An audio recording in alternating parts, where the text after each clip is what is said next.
In 2019, I was homeless from my birthday on January 11th till December 18th.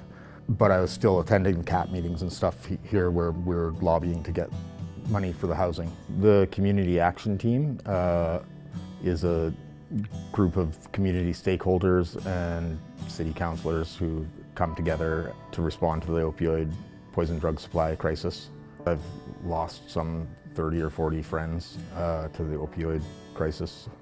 So I ended up in the building by taking a VAT interview, which is a vulnerability assessment tool where they assessed, which 40 of the homeless community were most vulnerable, and that's how I ended up in supportive housing. The price that I pay for rent and what's included is phenomenal, right? Like, it's the only place you can live where you can get your rent, 2 meals, laundry, toiletries, and Wi-Fi, heat and hydro for $375.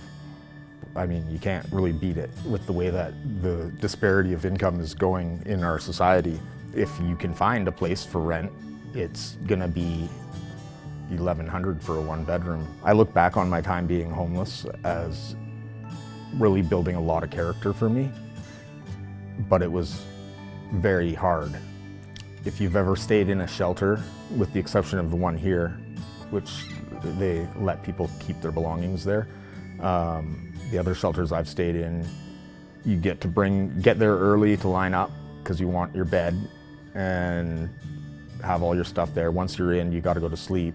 And then in the morning, you have like 15 minutes to get all your stuff back in your shopping carts and out the door.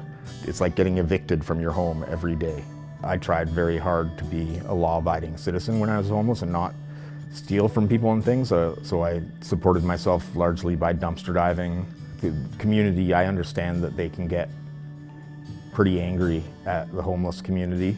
I grew up here. I went to high school at Max Cameron, graduated in '98, moved to Victoria, went to Camosun College, worked at pretty much every bakery in Victoria and Powell River over the course of 20 years' time. I like that it's a grassroots community. I like that our community is very artistic. I feel like a spiritual connection to my community here. My hope for the future, as it pertains to my housing, is that management at supportive housing is empowered to make the changes that need to happen to have a harmonious living environment for people. There's over a year-long wait list to get into supportive housing.